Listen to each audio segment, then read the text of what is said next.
Next slide, Jo. Oke. Datuk Lauku beserta keturunannya tetap hidup di langit hingga beberapa generasi. Dan dari keturunannya itu yang pertama kali diturunkan ke bumi adalah Pong Buralangi. Di bumi, Pong Buralangi kemudian memiliki keturunan yang pertama dan disebut Pong Mulatau. Pong Mulatau yang dianggap dan disebut sebagai manusia pertama. Namun menurut orang Toraja, Pong Buralangi bukanlah satu-satunya turun dan dari langit. Beberapa keturunan Datuk Lauku juga turun ke bumi. Di antaranya adalah Puang Solowara di Sesean, Puang Tamborolangi atau Saweryading di Kandora, dan Puang Rikesu di Gunung Kesu. Mereka ini disebut Tomanurung di Langi yang artinya adalah orang yang turun dari langit. Kali ini Toraja tidak sendirian menganut kepercayaan Tomanurung di Langi. Suku-suku yang mendiami wilayah seputaran Semenanjung Sulawesi Selatan juga percaya adanya Tomanurung di Langi. Hanya saja mengenai tempat kedatangannya sangat bervariasi. Kepercayaan Aluk Todolo ini bersumber dari dua ajaran utama, yaitu Aluk Sanda Pituna dan Aluk Serba Seratus atau Sanda Saratu. Aluk Sanda Pituna merupakan sistem religi yang diyakini oleh orang Toraja sebagai aluk yang diturunkan dari langit bersama-sama dengan manusia. Oleh karena itu, Aluk Sanda Pituna adalah aluk tertua dan menyebar secara luas di Toraja. Sementara itu, Aluk Sanda Saratu datang kemudian. Namun Aluk Sanda Saratu berkembang di daerah Talu Lembangan. Aluk Sanda Pituna bersumber dari ajaran agama atau sekarang sebagai aluk yang meliputi upacara atau larangan atau pamali kebenaran umum atau sangka dan kejadian sesuai dengan alurnya atau saluran. Aluk sendiri meliputi upacara yang terdiri atas 3 puncuk dan 4 pembuni, yaitu aluk, talu, lolona apa, pentamina. Disebut 3 aluk karena ia meliputi upacara yang menyangkut aluk, aluk tahu atau manusia. Suku Toraja percaya kepada sang pencipta yang disebut dengan istilah Puang Matua. Dalam mitos Toraja, leluhur orang Toraja datang dari surga dengan menggunakan tangga yang kemudian digunakan oleh suku Toraja sebagai cara berhubungan dengan Puang Matua sang pencipta. Aluk Todolo sendiri menjadi tali pengikat masyarakat Toraja yang begitu kuat, bahkan menjadi landasan kesatuan sang Torayan yang sangat kokoh, sehingga kemanapun orang Toraja pergi, mereka akan selalu teringat dengan kampung halaman dan rindu untuk kembali ke sana. Ikatan batin yang begitu kokoh tentu saja adalah buah-buah dari tempahan Aluk Todolo itu. Karena itu memprihatinkan bila Aluk Todolo itu lenyap diterpa arus dunia modern. Oke. Di sini ada 8 macam nenek makhluk menurut kepercayaan Aluk Todolo. Yang pertama itu Datuk Lauku, yaitu nenek dari manusia. Nah, yang kedua itu ada Maharante, yaitu nenek dari racun. Terus yang ketiga ada Laungku, yaitu nenek dari kapas. Terus yang keempat ada Irako, yaitu nenek dari besi. Yang kelima itu ada Menturini, yaitu nenek dari kerbau. Yang keenam Pong Pirik-Pirik atau nenek dari hujan. Yang ketujuh itu Lameme, yaitu nenek dari padi.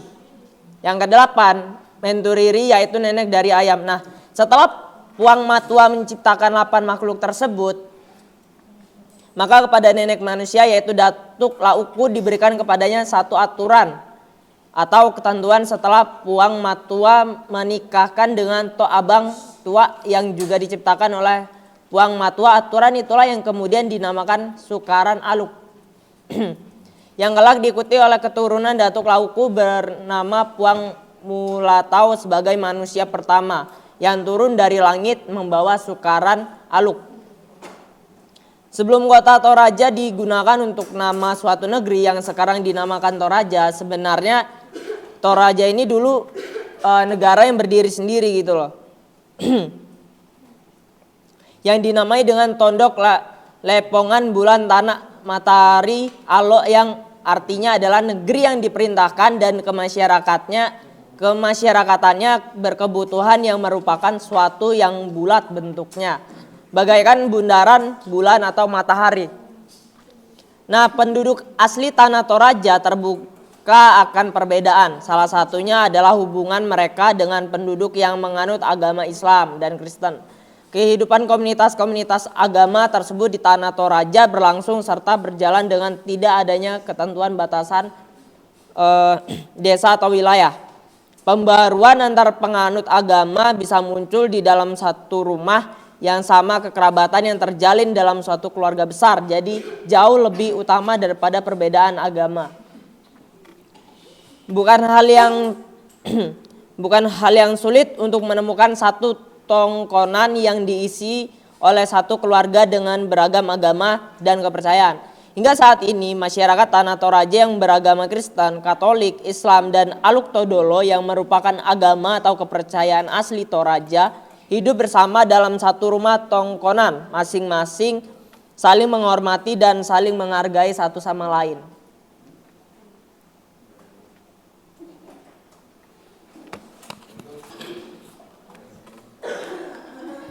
Oke teman-teman, demikian presentasi dari kelompok kami, yaitu mengenal agama Toraja. Mungkin ada teman-teman atau teman-teman di kelas atau teman-teman di online atau Bapak mau bertanya, kami mempersilakan. Ya itu isi upacara kematian nggak dibahas. Ya Pak. Upacara kematian nggak dibahas. Iya Pak, lebih ke upacara kematiannya Pak. Ya, maksud saya apa? Upacara kematiannya kok nggak ada di situ. Dibahas. Bukannya itu yang paling heboh di agama.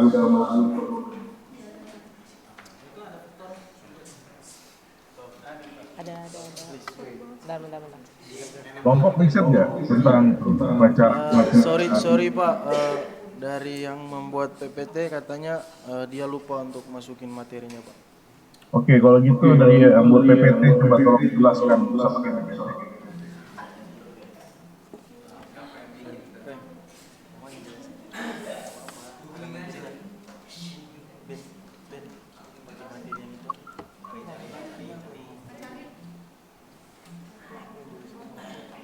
Kemarin tuh aku juga baca kemarin. Bentar.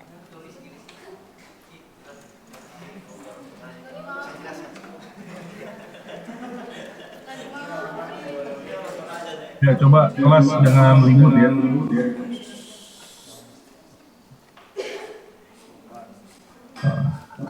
Justru yang banyak bersinggungan dengan agama Kristen karena adalah tradisi kematiannya. Itu yang bikin banyak permasalahan sosial.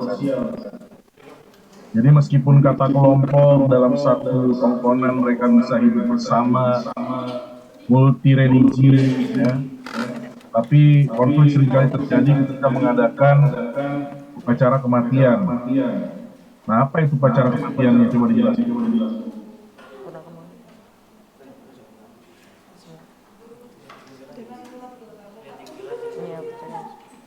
Oke Pak, ini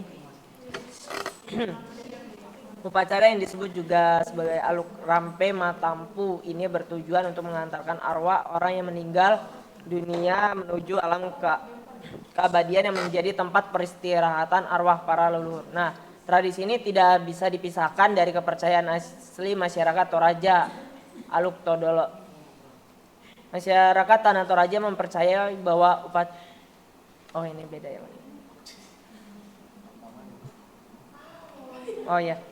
Nah, masyarakat Tanah Toraja mempercayai bahwa upacara Rambu Solo akan menyempurnakan kematian seseorang. Upacara ini berfungsi untuk mengantarkan arwah dari orang-orang yang meninggal masuk ke dalam dunia keabadian tempat arwah para leluhur berkumpul dan beristirahat. Masyarakat Toraja menyebut alam keabadian tersebut sebagai Puya yang berada di sebelah selatan Tanah Toraja. Nah, masyarakat Toraja percaya tanpa upacara pemakaman ini, arwah yang meninggal akan memberikan kemalangan bagi keluarga yang ditinggalkan. Oleh karena itu, seseorang yang meninggal dan belum diupacarai dengan Rambu Solo dianggap belum meninggal atau masih hidup. Orang ini akan diperlakukan seperti orang yang sedang sakit atau dalam kondisi lemah. Oleh anggota keluarganya, orang yang dianggap belum meninggal tersebut diperlakukan seperti layaknya orang yang masih hidup. Nah, ia akan dibaringkan di ranjang ketika hendak tidur, disajikan makanan, minuman, ataupun sesajian lainnya.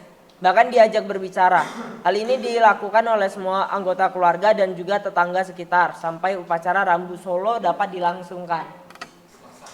Selain itu, masyarakat adat Tanah Toraja mempercayai bahwa di Puya, arwah yang meninggal dibagi ke dalam beberapa tingkatan, yaitu sebagai arwah gentayangan atau bumbu, sebagai arwah setingkat dewa atau Tomembali Puang, dan sebagai arwah pelindung atau Deata. Tinggi rendahnya tingkat arwah orang yang meninggal di Puya nantinya tergantung dari kesempurnaan prosesi dan banyaknya kerbau yang dikurbankan dalam upacara Rambu Solo. Oleh karena itu, keluarga yang ditinggalkan akan berusaha melaksanakan upacara ini sebaik mungkin. Mungkin itu, Pak. Oke. Oke, sekarang gini deh. Saya jelasin dulu ya.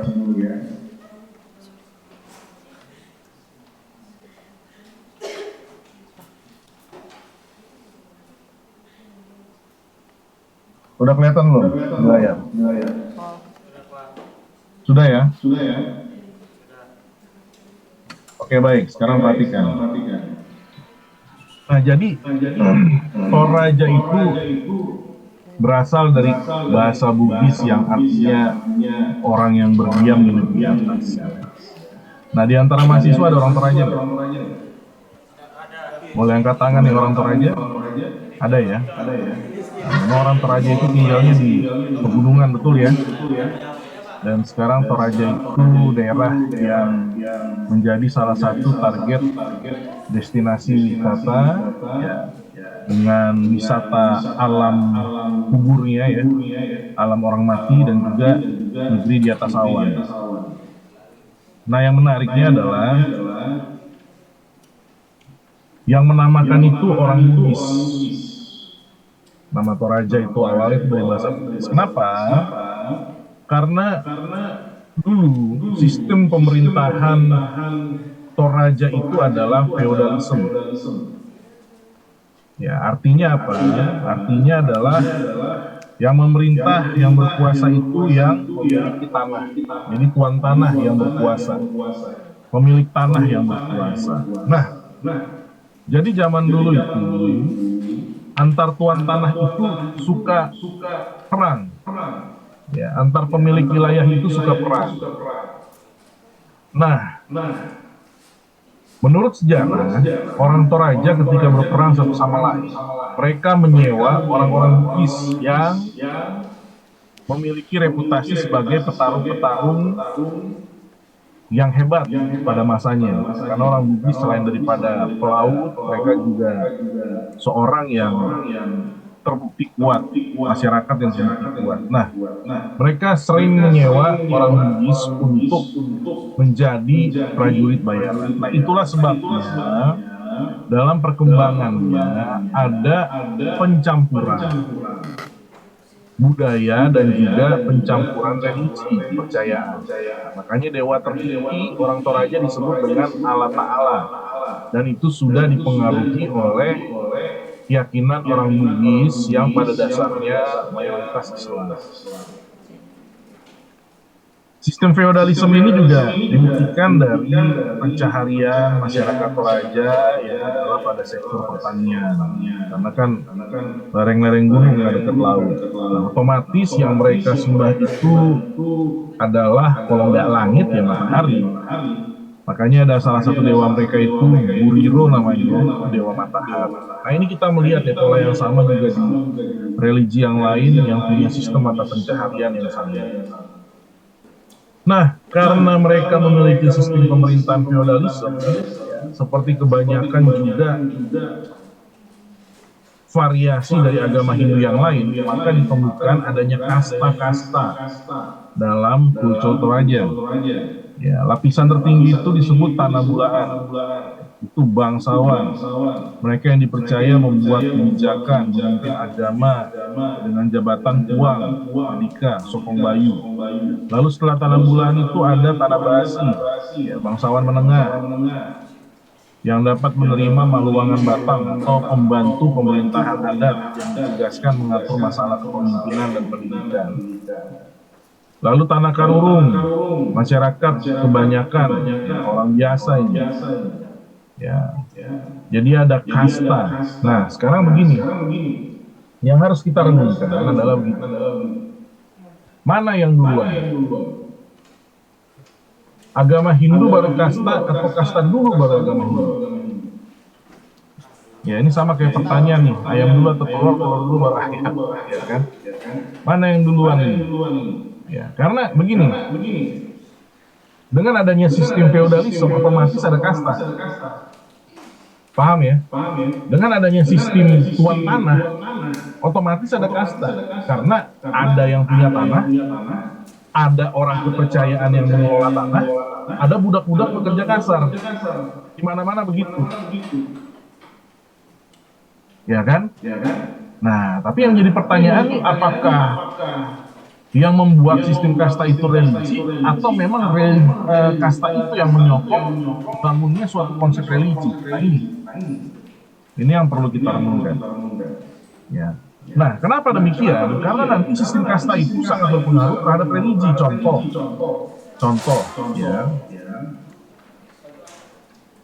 Akan ada ketentuan religi yang sangat ketat dan juga mahal bagi kasta yang tinggi. Sedangkan bagi kasta yang rendah tidak ada tuntutan religi. Ya. Ada jaminan tempat yang bagus setelah kematian untuk kasta yang tinggi. Sedangkan bagi kasta yang rendah tidak ada jaminan tempat yang indah atau surga terkuya. Jadi ini ada kaitan erat antara kasta dan religi. Nah, mungkin anda yang mau nulis skripsi ya, setelah melihat beberapa religi yang ada di sistem kasta, seperti yang lalu juga kita melihat di di Sumba juga demikian, nanti di Dayak juga ada demikian kasta. Nah, ini adalah keyakinan terhadap dewa. Tinggi itu Allah Ta'ala ya. Yang tadi disebut puang-puang itu sebenarnya yang roh-roh nenek moyang ya. Karena bagi mereka roh nenek moyang itu sejajar dengan dewa. Tapi dewa yang paling tinggi itu Allah Ta'ala. Nah, dari konsep adanya strata dalam dewa yang mereka puja, ini juga menggambarkan suatu sistem kasta dalam masyarakat. Ya. Ini yang kita pelajari di awal dari kepercayaan tentang Allah yang awalnya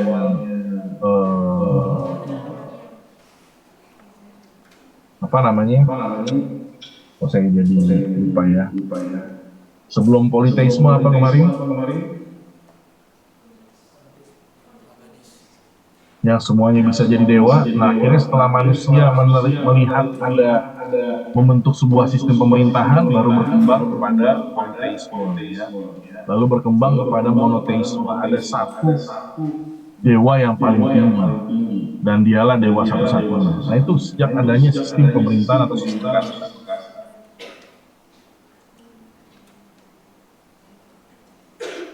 Nah, ini kan Bapa Langit, Ibu Bumi, ya. Nah, macam-macam kue atau kuang, roh, moyang.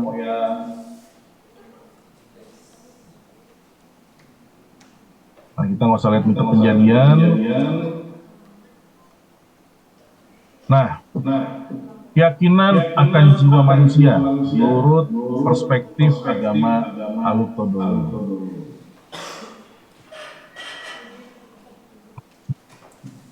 Pada dasarnya tidak mengharuskan penyimpanan mayat, tapi lebih kepada kewajiban. Namun banyak alasan latar belakang mengapa jenazah tersebut harus disimpan dengan membuat oleh wakil. Alasannya antara lain menunggu kedatangan keluarga jauh, atau biaya pemakaman, atau biaya hewan korban, agar dapat melaksanakan upacara kematian atau Rabu Solo, yang tujuannya mengantarkan jenazah ke alam yang disebut liar, surganya mereka. Nah, makanya ritual kematian itu ada beberapa. Yang pertama itu yang wajib untuk bangsawan khususnya adalah Rabu Solo. Upacara ini merupakan ritual penting dengan biaya yang mahal. Biasanya ritual ini berlangsung beberapa hari, antara 5 sampai 7 hari. 3 sampai 7 hari. Nah, untuk upacara pemakaman Rabu Solo ini adalah upacara pemakaman yang hanya dapat diselenggarakan oleh para bangsawan. Semakin kaya seorang, maka biaya pemakamannya akan semakin mahal. Jadi ini yang seringkali menjadi sumber konflik ya. Kenapa?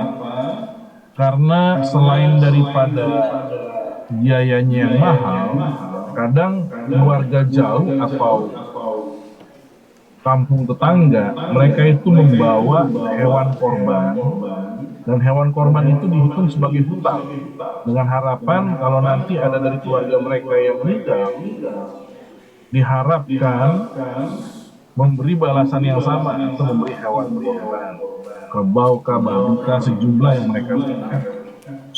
Nah, jadi hal ini yang seringkali menjadi konflik karena pemberian hewan itu tidak sungguh-sungguh diberikan, tapi dicatat.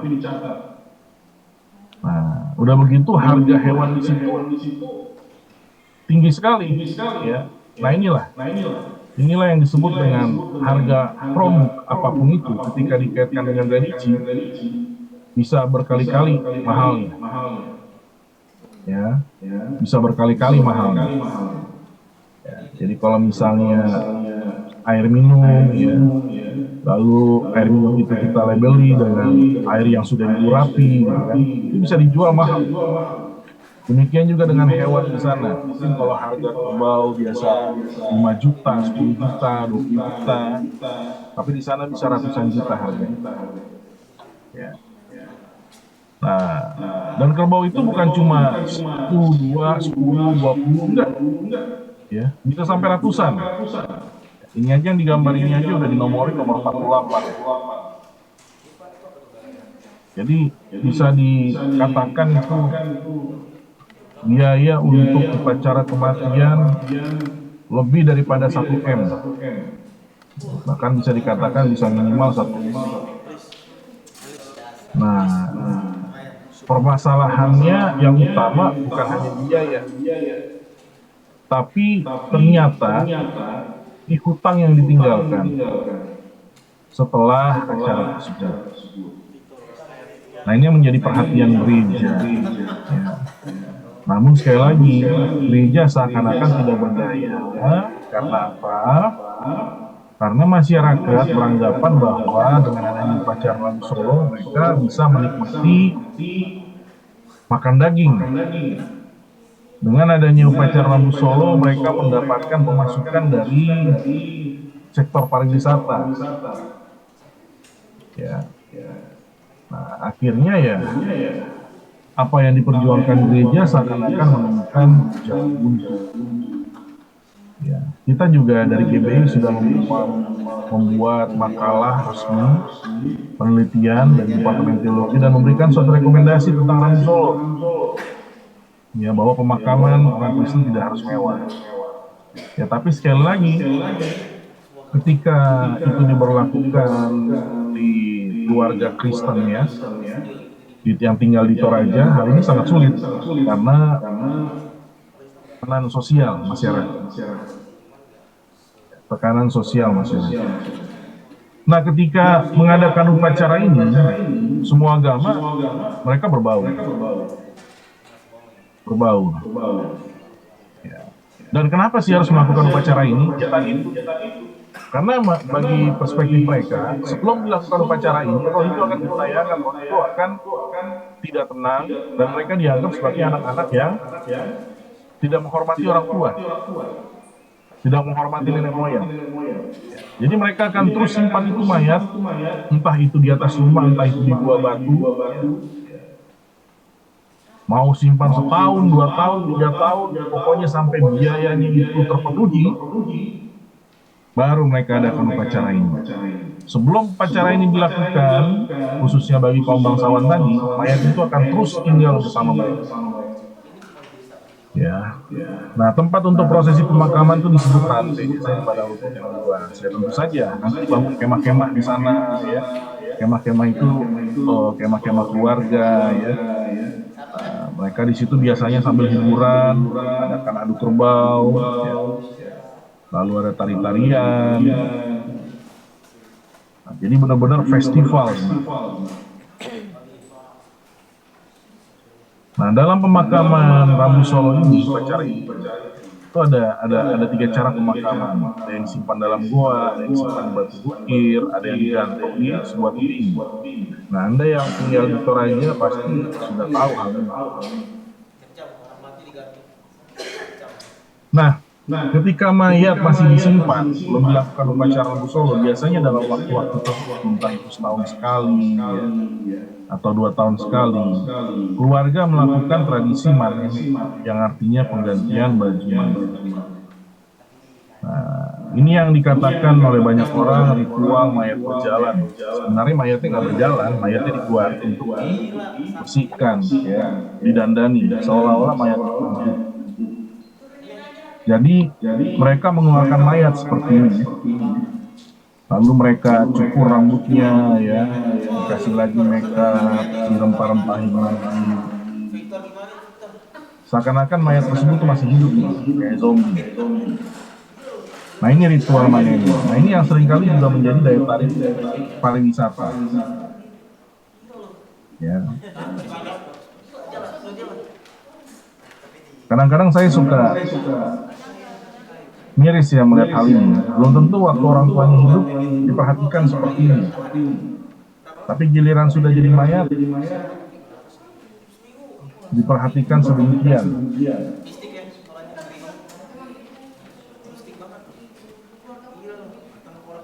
Lalu dalam Toraja juga selain daripada upacara kematian, itu ada yang disebut tongkonan. Tongkonan itu adalah rumah adat Toraja. Biasanya tongkonan ini ujung-ujungnya itu mengarah ke utara dan ke selatan. Ya, jadi setiap rumah tongkonan itu ujung atapnya itu menghadap utara dan selatan. Ya, jadi kalau Anda misalnya ke Kelapa Gading, itu ada gereja tongkonan. Kalau kita lewat tol yang di tol layang itu, di atas bypass, kita kelihatan tuh seringkali kalau melewati Kelapa Gading. Nah, tongkonan dimanapun ada tongkonan, di Taman Mini kah, di situ kah, di Toraja sana, semuanya menghadap utara dan selatan ujung-ujungnya. Kenapa demikian? Nah, ternyata mereka punya perspektif akan higienis, ya, atau kesehatan menurut saya. Dengan menghadap utara dan selatan, maka otomatis jendela-jendelanya akan menghadap timur dan barat, sehingga matahari bisa masuk, ya. Nah, itulah yang akhirnya membuat suatu sirkulasi cahaya yang baik. Nah, untuk membangun tongkonan juga tidak hanya sekedar membangun, itu biasanya dimulai dengan upacara adat, adanya pemotongan kerbau. Setelah selesai juga adanya upacara adat dengan pemotongan kerbau lagi, ya. Jadi nggak sembarangan tongkonan. Nah, biasanya juga di tongkonan itu karena digali keluarga besar, ya, bangsawan biasanya. Nah, biasanya mereka pamerkan tuh di tongkonan angkutan kerbau. Nah, itu menunjukkan status mereka dan upacara-upacara yang sudah mereka lakukan. Nah, ini tongkonan. Nah, ini juga gambar-gambar daripada kuburan mereka. Ada yang dalam gua, ada yang di batu. Dan ini tongkonan. Tuh, tongkonan semuanya arahnya sama, utara selatan.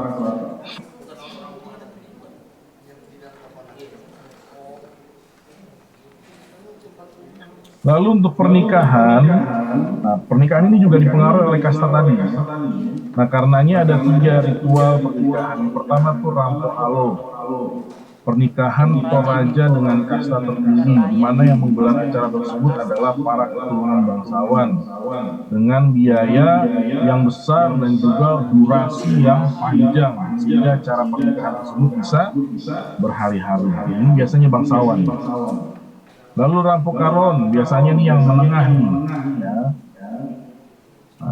Orang-orang ya biasalah, yang punya jabatan biasalah. Nah, ini biasanya biayanya nggak terlalu mahal, durasinya lebih singkat, mungkin sehari, atau mungkin digelar pada sore sampai malam, ya. Lalu yang paling bawah itu kastanya pernikahannya disebut Bogobana.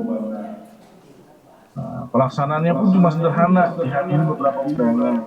Biasanya dilakukan hanya pada malam hari dengan hidangan sederhana. Ya. Nah, jadi lucu ya memang ya, semakin tinggi kasta dituntut, semakin mahal dan durasi yang lama. semakin rendah, durasinya semakin singkat. Biasanya dilakukan malam dan itu makan habis. Nah, ini adalah gambaran tentang religi suku Toraja yang kita kenal dengan Agung Podowo. Ya. Nah, memang perlu diperhatikan yang sampai sekarang menjadi pergumulan itu adalah upacara kematian. Kenapa jadi pergumulan? Karena tradisi ini meninggalkan hutang sampai dengan anak, cucu, dan juga cicit. Nah, ini yang jadi masalah. Saya nggak tahu yang di kelas ini orang Toraja masih punya hutang keluarga nggak terhadap upacara kematian, ya kan? Itulah yang menjadi pergumulan. Ya. Oke, silakan ada yang mau bertanya pada kelompok.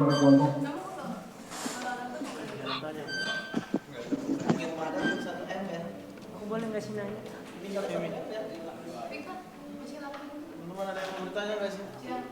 Nggak ada yang bertanya nih? Jelas semua ya? Nggak ada Pak, nggak ada yang mau bertanya. Pak, Oke. Ini Efraim, dia mau bertanya ke Bapak. ini Ada yang Pak, bertanya? Sekali lagi. saya Efraim Pak. Dari kelompok Pak, mau bertanya ke Bapak. Saya mau bertanya Oke, ini Pak, kalau nggak ada yang walaupun bertanya, sekarang saya yang mau tahu. Ada Pak. Mana? Kenapa? Kelompok yang Coba bertanya di ke Bapak. Johan. Di unmute dulu. Pantesan bertanya. Oke, gini Pak, saya mau tanya nih Pak, walaupun ini presentasi saya, tapi dari referensi yang saya baca ada hal unik yang saya temukan gitu loh Pak. Ini tentang masuknya agama ke suku ini. Itu kan ada agama Kristen sama agama Islam. Yang pertama masuk itu kan agama Islam ya Pak ya. Nah, yang uniknya di sini Pak. Yang saya tahu itu agama Islam sangat mudah masuk ke suku-suku atau daerah-daerah yang ada di Indonesia. Itu yang saya tahu. Tapi ternyata berbeda hal dengan di Tanah Toraja. Ternyata agama Islam ini sangat sulit masuk ke Tanah Toraja dibandingkan dengan agama Kristen. Kalau yang referensi yang saya baca itu agama Kristen itu kan masuknya ketika pemerintahan Belanda tuh. Pemerintahan Belanda, penjajahan Belanda. Ya, saya paham. Nah, oke Pak. Kenapa agama Islam sulit masuk ke Toraja, intinya begitu kan? Iya. Oke. Mana tadi orang Toraja tadi yang katakan? Victor. Nah, siapa tadi? Victor. Coba salah satu dari orang Toraja di kelas, ada yang bisa jawab ya? Kenapa aku mau nggak jadi ustadz, kok malah mau jadi pendeta? Coba. Rizky Reza Pak, Ya boleh lah Rizky Reza. Rizky Reza bukan apa gitu. Victor, mana Victor? Ini Pak, Victor Pak. Ya coba kasih dulu sama dia. Menurut dia kenapa demikian? Kenapa orang Islam malah susah, orang Kristen malah diterima? Kenapa? Dari perspektif yang benar ya, jangan perspektif ngarang-ngarang. Ayo Victor. Amin, dahsyat.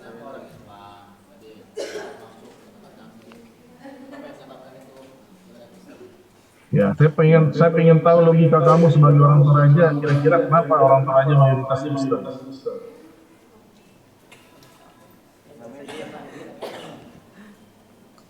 Oke Pak, kalau saya juga sih walau kayak kurang mengerti begitu Pak. Sekilas saja sih cuma tahu bilang gitu. Sekilas saja kalau saya tahu Pak, tapi kalau untuk mendalami gini Victor, sekilas itu aja. Saya nggak minta detail, kamu kan bukan dosen. Sekilas semua aja, nggak apa-apa. Nggak usah ragu, ayo mahasiswa petamburan, ayo. Berani ngomong, ayo. Saya menghargai.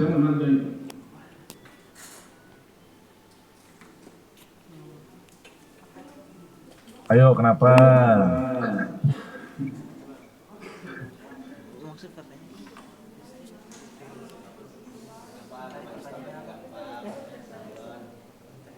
Agama Kristen intinya tuh kenapa Islam sulit gitu loh masuk ke tanah Ya, Toraja. kenapa kok orang Toraja mayoritas banyak malah memeluk Kristen sampai ada gereja Toraja?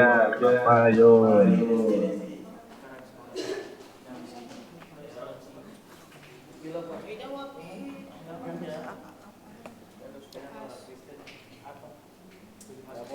Intinya Atau kalau Victor nggak bisa kasih temannya lagi yang orang Toraja? Nah, siapa? Boleh lah berpendapat lah, berpendapat.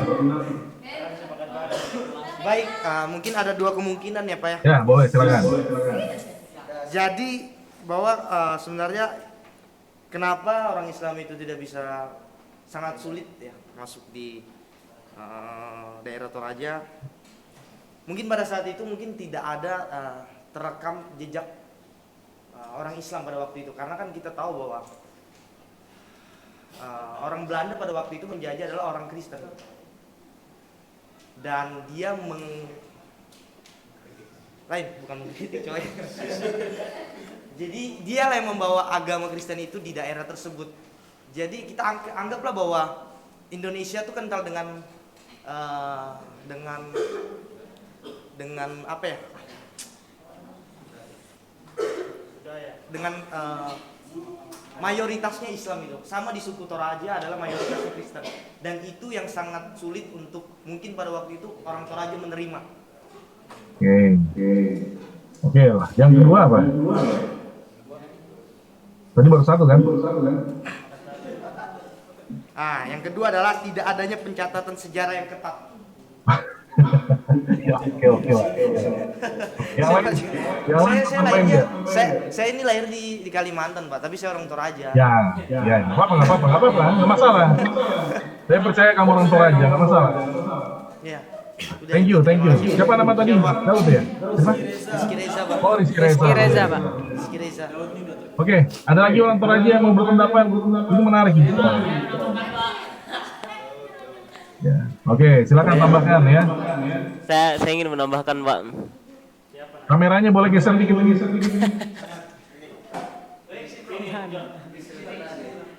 Ya. Silakan. Jadi Pak,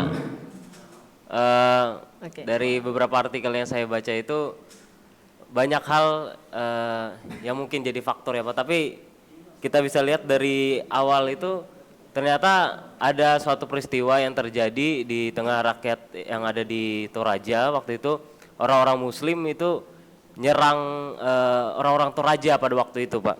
Dan akhirnya di tahun 1930 itu orang-orang Toraja ini berpihak kepada Belanda waktu itu Pak. Jadi akhirnya memilih untuk beraliansi dengan Belanda, hingga akhirnya kan orang-orang Islam yang menyerang itu kan membuat mereka orang-orang Toraja ini punya luka batin juga gitu Pak. Demikian juga kan bangsa Indonesia kayak gitu juga sebenarnya, apa namanya, kalau kita lihat kenapa orang Indonesia banyak yang mayoritasnya Muslim, karena memang punya luka masa lalu gitu Pak terhadap orang-orang Belanda yang waktu itu menjajah yang mayoritas Kristen kayak gitu Pak. Mungkin itu sih Pak yang bisa saya tambahkan. Oke, good. Jadi memang ada faktor politik, juga ada faktor culture, ya, atau tradisi. Faktor politik tepat sekali seperti yang dikatakan siapa tadi namanya ini? Yang terakhir ini siapa namanya? Aquila, Pak. Aquila, ya. Jadi betul sekali. Mayoritas Indonesia itu seperti itu. Kenapa ada daerah yang mayoritasnya itu Islam? Ya, memang karena penjajahan Belanda sangat keras dan mereka sangat sadis, ya. Tapi ada di beberapa bagian di mana mereka bisa bekerja sama dengan Belanda dan akhirnya Kristen itu menjadi pilihan agama, ya. Nah, itu faktor pertama politik. Faktor kedua itu tradisi atau culture. Nah, orang Toraja ini adatnya itu kuat sekali. Apalagi syarat-syarat adat tadi. Apa syarat-syarat adat tadi? Salah satunya itu adalah korban babi. Ya, sehingga bisa makan babi lah mereka. Agama Islam itu dilarang itu. Ya. Nah, makanya dalam beberapa religi nanti juga seperti misalnya Dayak, kenapa mereka itu juga lebih memilih ke Kristen, ya, atau juga dalam beberapa religi yang lain, ya, karena ada syarat-syarat adat yang menyebabkan daging yang haram itu. Kira-kira seperti itu.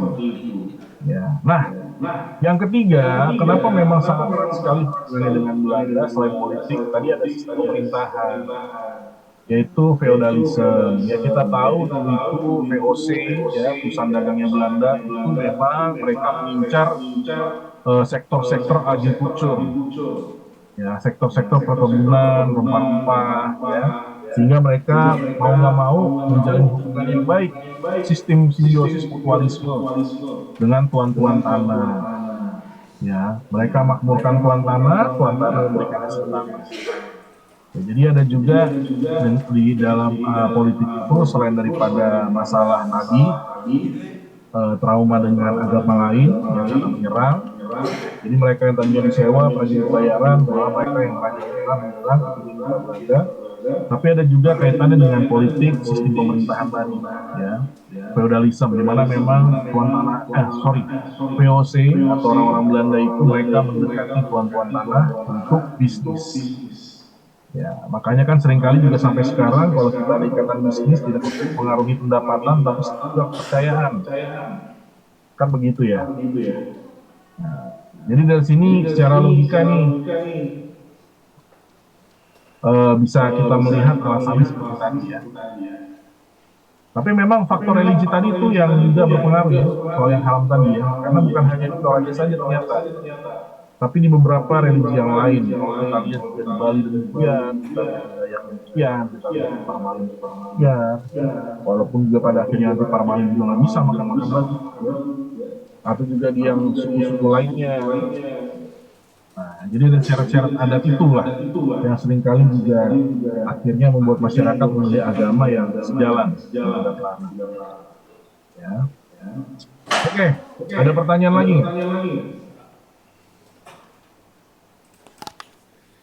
Tapi jangan Anda kira nggak ada orang Islam di Toraja ya, ada. Dan Anda juga jangan kira semua orang Islam di Toraja makan daging. Ada aliran di Toraja tuh namanya aliran baik, mereka nggak makan daging.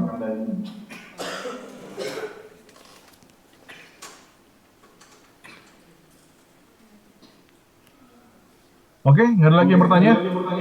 Kalau gitu saya mau tanya. Johan mana Johan? Host. Ya, Johan. Mana? Kasih dulu mikrofon itu Johan. Halo, Johan. Ya, Pak. Ya. Dari presentasi ini pembelajaran apa yang kamu dapat Johan? Singkat aja. Ya, kita bisa mengenal suku Toraja yang apa ya? Yang budaya kental banget dan ya pokoknya orang yang percaya dengan kebudayaannya yang memeluk budaya tuh kuat banget gitu. Solidaritas di budaya itu kuat banget, bahkan dari berapa puluhan tahun yang lalu tuh budaya terus tetap dipelihara oleh mereka. Gitu, Pak. Terus dari sudut pandang kamu nih, sebagai mahasiswa teologi, apa yang menarik buat kamu? Selain daripada hal umum tadi ya, soal mengenal, soal mengetahui kulturnya, apa yang menarik menurut kamu? Kalau misalnya kamu punya teman orang Toraja tinggal di sana atau kamu diutus ke sana, apa yang menarik yang kamu lakukan? Apa ya?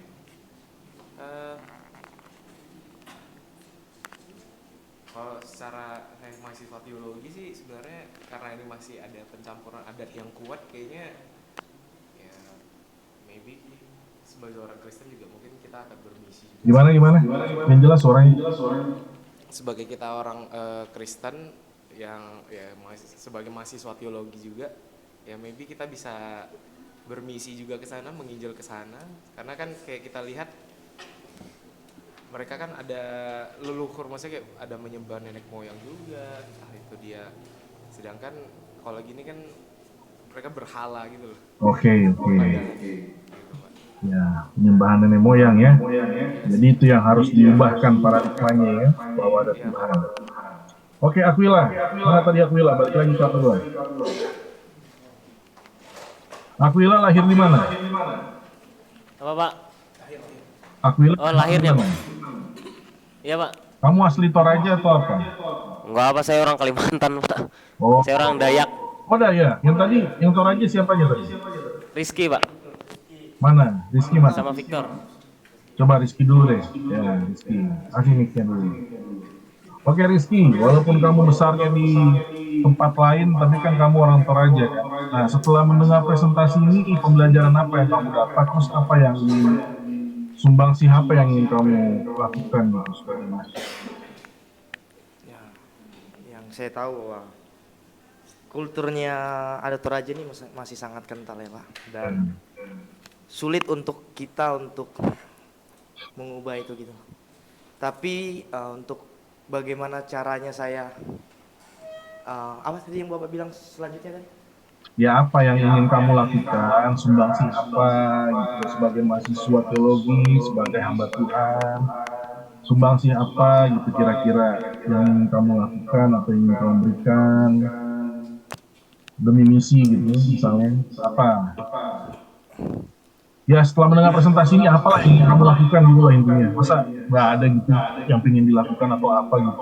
Percuma dong presentasi ini. Ya mungkin sih kalau dibilang istilahnya menginjili, tapi dalam arti bahwa kita harus merubah mindset mereka dulu gitu. Mindset apa yang kamu bisa ubah setelah mendengar itu? Mindset Yang seperti apa? seperti Johan bilang bahwa masih menyembah dewa matahari. Oh, Gitu. baik itu. Gitu. Padahal sebenarnya bahwa satu-satunya jalan adalah yaitu Yesus Kristus kan gitu. Nah, bagaimana cara merubah itu semua? Ya kita menunjukkan dengan action kita gitu sebagai pengikut Kristus gitu loh Pak. Dengan kita memberikan kasih gitu, action kita kasih pada mereka gitu. Luar biasa, saya setuju. Oke, terakhir. Kita mau dengar dari Roy Nixon dulu. Ini dari senior mahasiswa ini, saya mau dengar.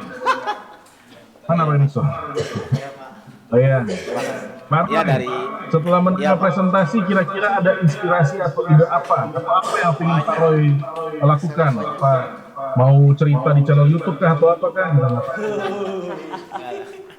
Saya ngeliat setiap daerah punya budaya masing-masing ya.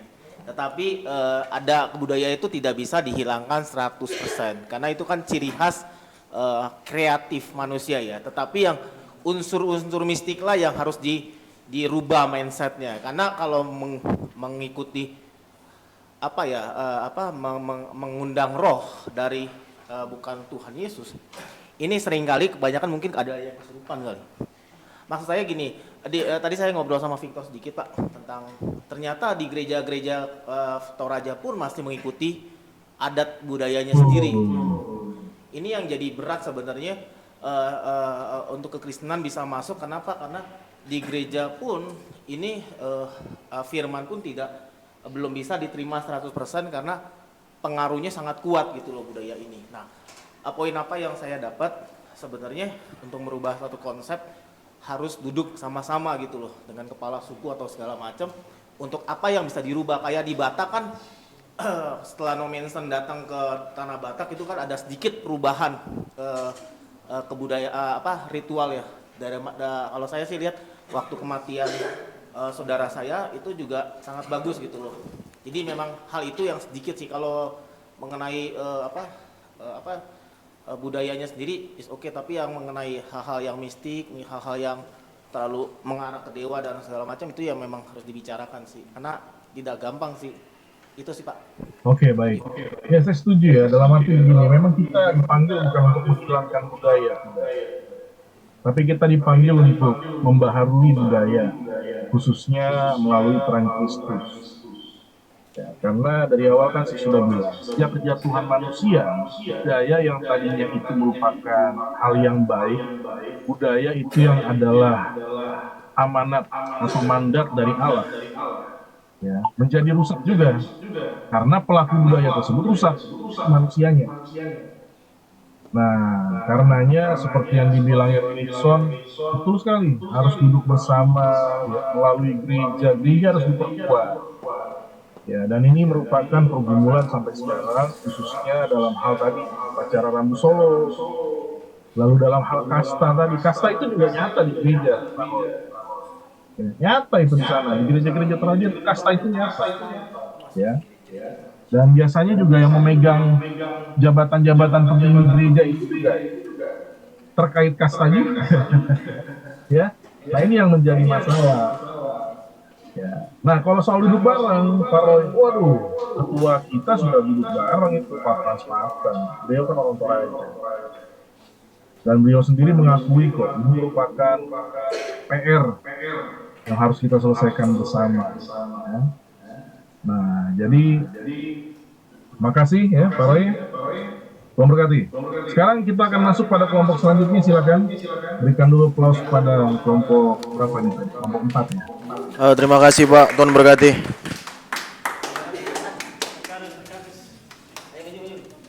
Silakan kelompok selanjutnya. Johan.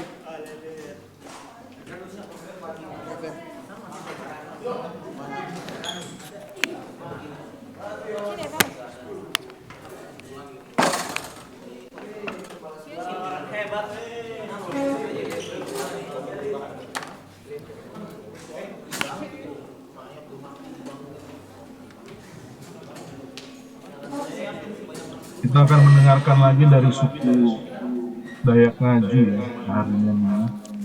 Suku Dayak.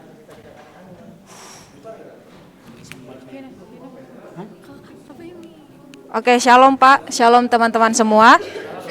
Terima kasih untuk waktu dan kesempatan yang diberikan kepada kami kelompok 5 untuk mempresentasikan hasil kelompok kami. Dan kelompok kami diberi judul materi tentang religi suku Murba di Kalimantan, yang tepatnya di Dayak Ngaju Karingan. Sebelum itu saya akan memperkenalkan teman-teman kelompok saya. Yang pertama ada Erkanus Payage, kemudian saya sendiri Femi, dan ada Fiona. Dan ini Gabriel nggak ada? Gabriel sudah masuk kelas malam, Pak. Oh iya, kelas malam. Iya, Pak. Oke. Ada di grup sama di itu. Oke, dan yang bagian pertama akan dijelaskan oleh Erkanus. Oke, mahasiswa yang lain tolong jangan berisik ya, biar kelompok bisa presentasi dengan baik. Oke, kita akan masuk pendahuluan suku Murba pada mulai.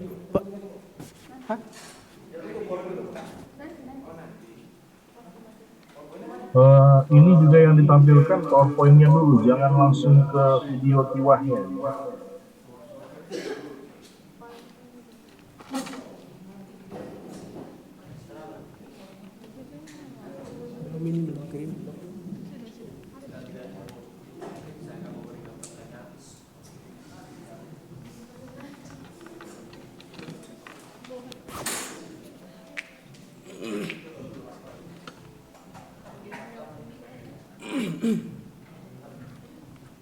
Oke, slide yang kedua.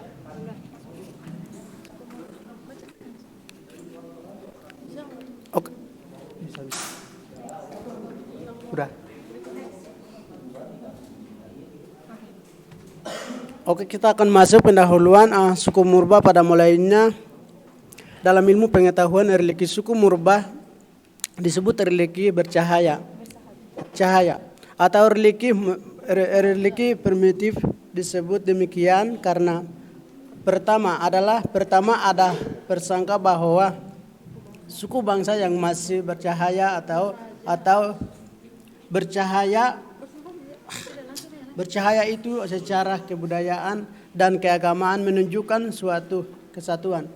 Kedua, ada anggapan bahwa religi suku mengalami evolusi yaitu dari bentuk. Suku Murba adalah suku-suku bangsa yang sekalipun masih ada di abab ini masih menganut peradaban berubah dan masih memeluk kepercayaan yang dinamai religi religi sekali suku Murba di Kalimantan sebagai besar mendiami daerah pedalaman.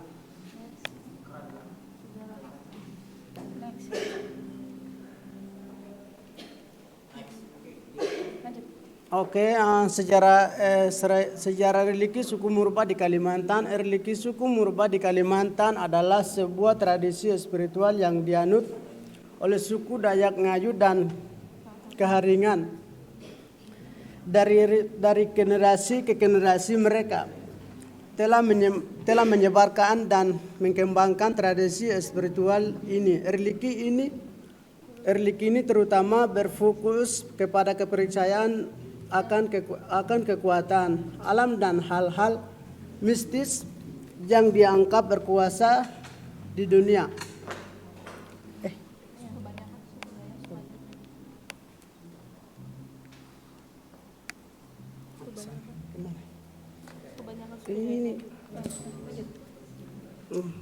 Kebanyakan suku Dayak Ngaju dan Keharingan percaya bahwa alam semesta dikendalikan oleh dewa-dewa yang berkuasa. Mereka juga percaya bahwa alam semesta penuh dengan makhluk misterius yang dapat mempengaruhi kehidupan manusia. Mereka juga menyembah berbahagia dewa dan arwah yang berbeda untuk meminta perlindungan dan berkat. Selanjutnya saya serahkan kepada. Selanjutnya tentang letak geografis. Letak geografis suku Dayak dan identitasnya. Secara umum suku Dayak ini kalau disebut berarti orang pedalaman. Orang pedalaman artinya jauh dari perkotaan. Dan suku Dayak ini mereka berpindah-pindah dari satu daerah ke daerah yang lain. Jika di mana mereka tinggal di tempat itu dan tempat itu yang menjadi tempat mereka untuk membuka perkampungan baru. Next, suku Dayak Ngaju Karingan.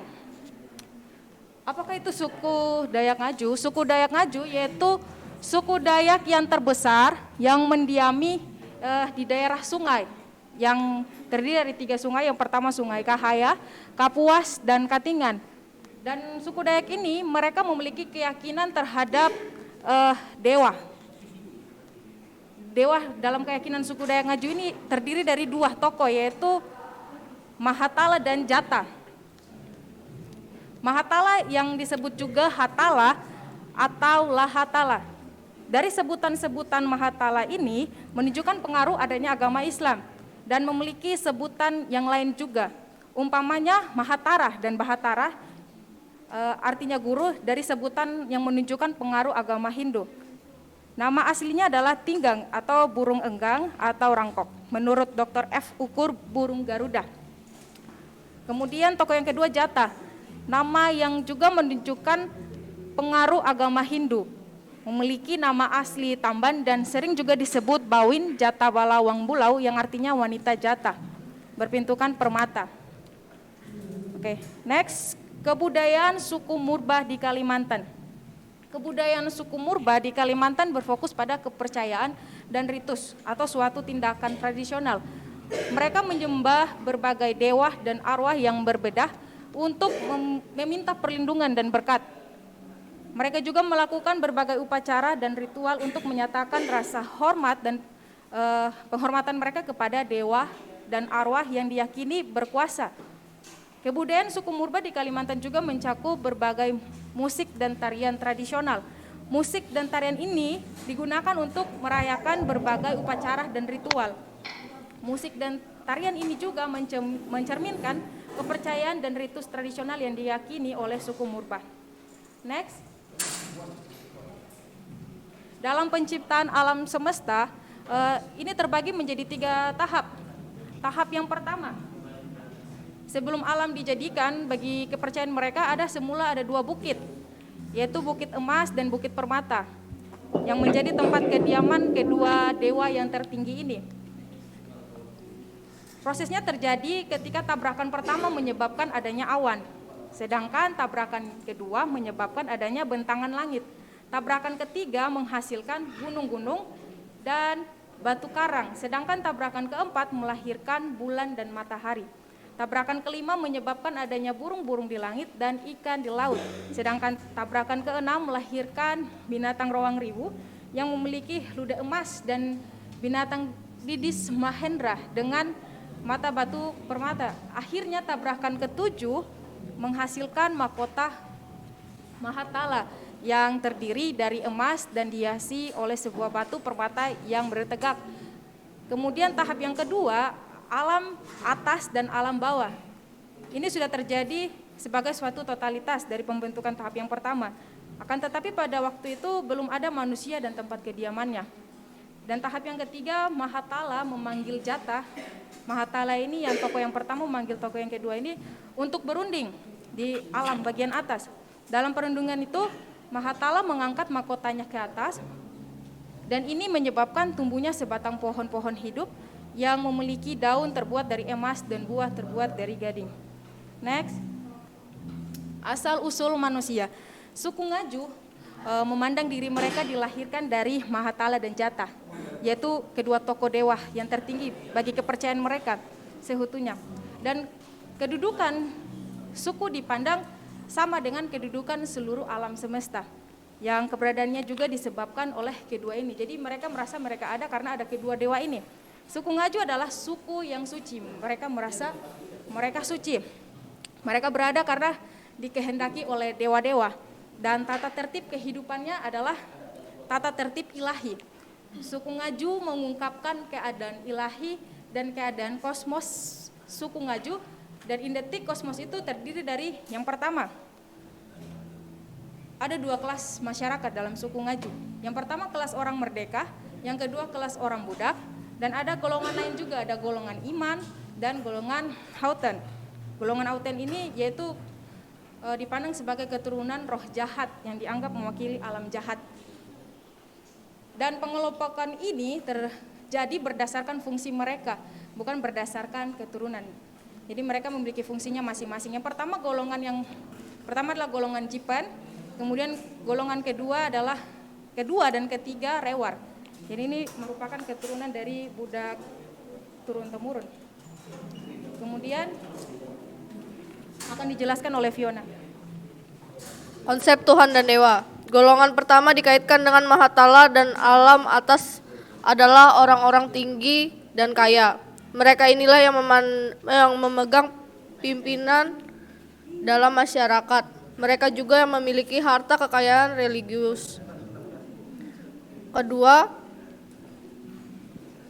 dewa ini dapat dipandang sebagai satu kesatuan dalam keduaan, suatu dwitunggal, suatu totalitas dewa yang ambivalen, yang dwiganda, yang memiliki dua sifat saling bertentangan, yaitu menyatukan di dalam dirinya sifat yang baik dan jahat, hidup dan mati, demikian juga terang dan gelap. Selain percaya akan 5 roh, suku Ngaju memiliki juga percaya pada roh-roh lain, yang diantaranya pada roh-roh nenek moyang.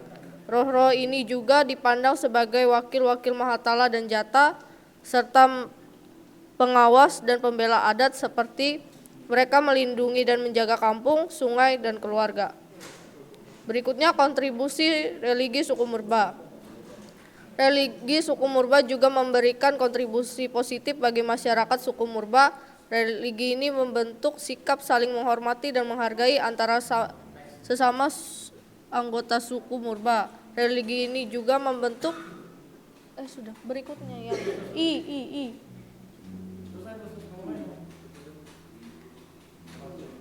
Antara sesama anggota suku Murba. Religi ini juga membentuk sikap saling menghargai dan menghormati antara suku di Kalimantan. Selain itu, religi suku Murba juga memiliki pengaruh terhadap cara berpikir dan bertindak masyarakat suku Murba. Religi ini membentuk sikap saling menghormati dan menghargai antara sesama anggota suku Murba. Religi ini juga membentuk sikap saling menghargai dan menghormati antara suku di Kalimantan.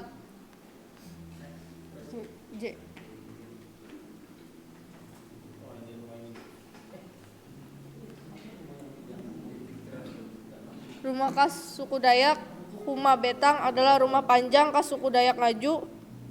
Suku Dayak ini termasuk dalam rumpun Otdanum yang mendiami wilayah Kalimantan Tengah.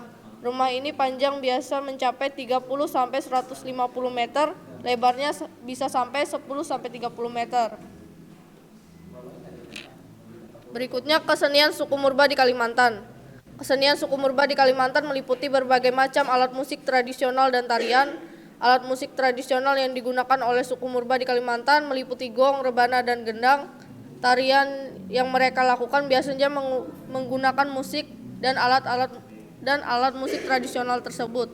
Selain tarian dan musik, suku Murba di Kalimantan juga memiliki berbagai macam seni lukis dan tato tradisional. Seni lukis dan tato ini bertujuan untuk menyampaikan berbagai pesan dan kepercayaan yang diyakini oleh suku Murba. Seni lukis dan tato ini juga mencerminkan kepercayaan dan ritus tradisional yang diyakini oleh suku Murba.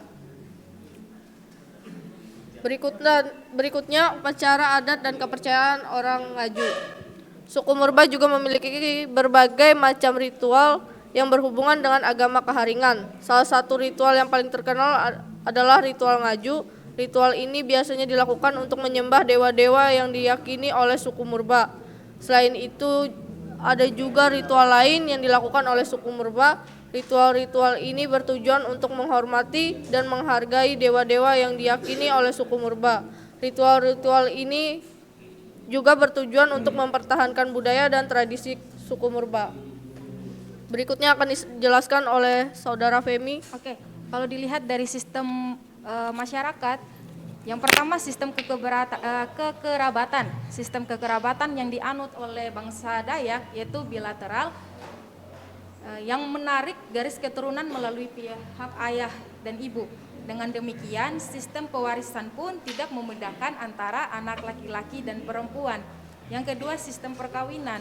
Dalam proses perkawinan adat Dayak Ngaju ada beberapa tahapan, yaitu tahapan yang pertama Haku Beng Au, Mamagul, Majamisek, Manajar, Janjih, dan Muku Rapin. Saat akan berlangsungnya prosesi perkawinan adat Dayak melalui tahapan yang disebut pengantin Hakuet dan pengantin Mandai. Kemudian sistem kelahiran. Next, oke, kalau dilihat dari teologi religi, suku Dayak Ngaju ini pada umumnya menganut kepercayaan lokal yaitu Karingan. Bagi mereka kematian merupakan tahap awal manusia mencapai dunia kekal abadi yaitu dunia roh. Manusia yang sudah meninggal akan berganti wujud menjadi arwah yang mereka sebut dengan nama Liau atau Liau. Liau ini wajib diantarkan ke Liau atau Leu Tatau atau dunia arwah dalam proses yang disebut Tiwah. Oke, teman-teman bisa lihat di slide bagian depan, ini adalah salah satu proses ritual suku Dayak Ngaju yang disebut ritual Tiwah. Dengan demikian, ritual Tiwah ini merupakan suatu kewajiban bagi masyarakat Dayak Ngaju baik secara moral maupun sosial. Ada videonya. Ya, di YouTube.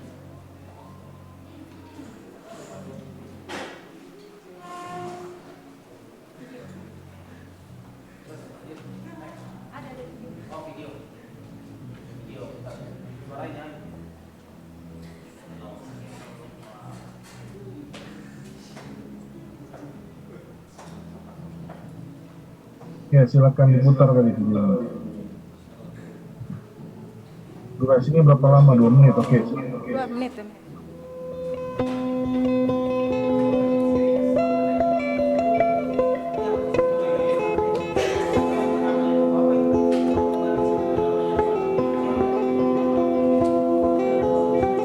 Suku Dayak di Kalimantan Tengah memiliki sebuah upacara untuk mayat yang sudah dikubur.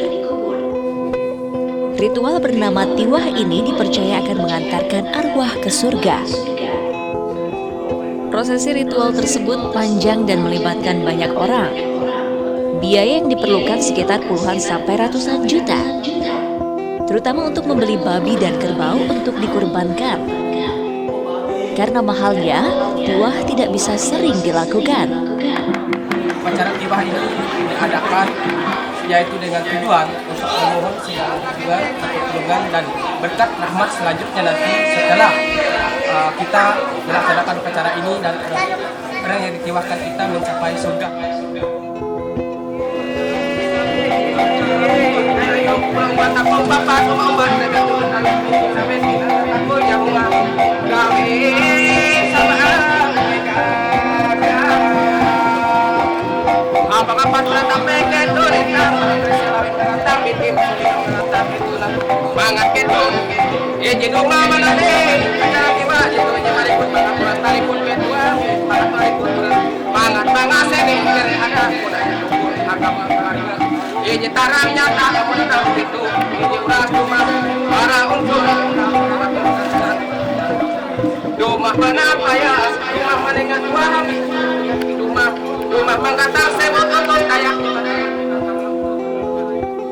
Ritual tiwah diawali upacara pengangkatan mayat untuk dipindahkan ke tempat peristirahatan sementara.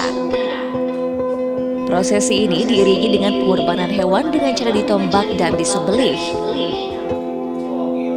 Mayat kemudian disimpan di dalam balai di mana suku Dayak percaya sang arwah sudah dalam perjalanan menuju surga.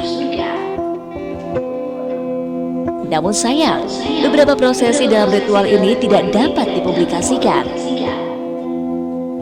Dari Kalimantan Tengah, Nuriandi Abdurrahman melaporkan.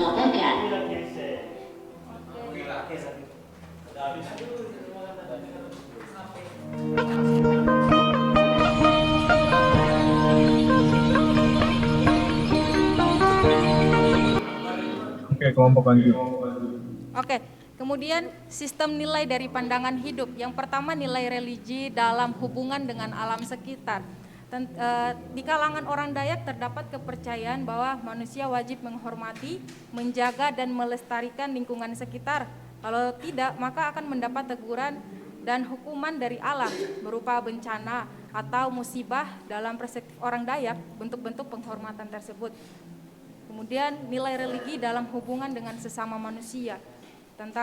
Di kalangan orang Dayak terdapat kepercayaan bahwa manusia yang masih hidup di dunia ini wajib saling menghormati, menjaga dan melestarikan hubungan baik dengan sesama, baik yang masih hidup maupun yang sudah meninggal. Yang tadi tentang aura-aura itu, arwah. Bentuk saling menghormati dan saling menjaga hubungan baik tersebut. Kemudian ritual dalam perkawinan dan berumah tangga. Yang pertama ritual dalam masa kehamilan. Salah satu budaya Dayak Ngaju di Kalimantan Tengah yang terkenal adalah yang masih terus dilestarikan sampai saat ini, yaitu upacara pemberian nama kepada anak yang pertama atau anak sulung yang disebut temai. Ritual ngemu dae, upacara memberikan makan kepada leluhur. Dan ritual penyucian. Ritual penyucian ini diadakan untuk berladang dan aktivitas lainnya. Tentang ritual adat dalam rangka orang Dayak memohon izin dalam setiap kegiatan ketika mereka berladang dan kegiatan lainnya agar mereka tidak mendapat kemarahan dari Yang Maha Kuasa dan alam semesta yang berupa bencana, kutukan dan lain-lain.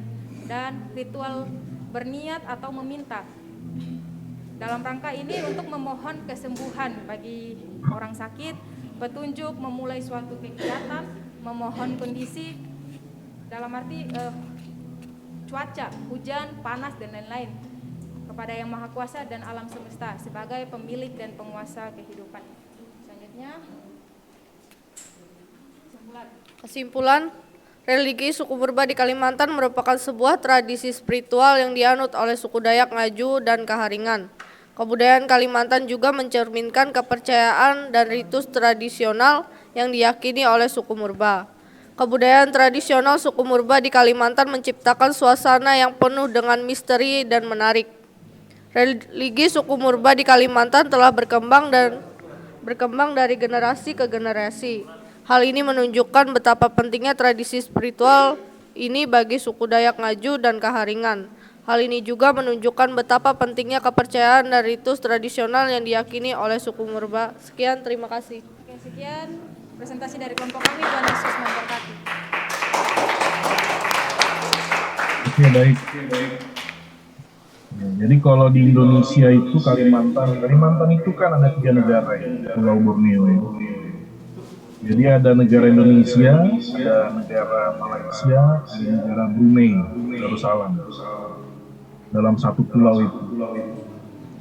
Nah, di sisi Indonesia, Kalimantan Timur, Kalimantan Tengah itu suku Dayak Ngaju yang besar. Sedangkan di Sarawak, Malaysia itu Dayak Iban.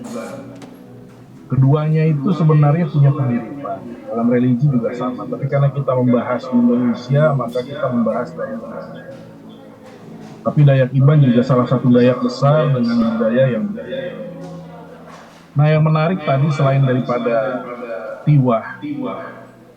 Tiwah itu ya seperti yang biasa kita temukan dalam religi Hindu, upacara kematian itu ya.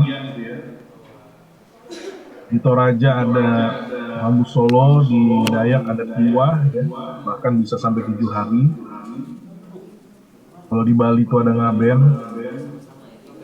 Nah, di sini kita juga melihat rumah adatnya orang Dayak Ngaju tadi yang disebut dengan rumah panjang.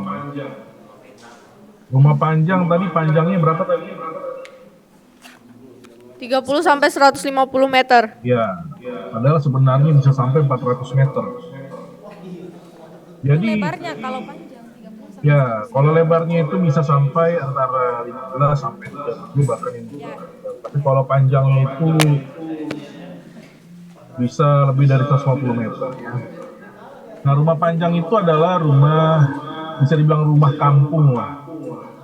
Jadi satu kampung atau satu keluarga turun-temurun tinggal di situ. Dan di dalam rumah panjang itu ada bilik-bilik.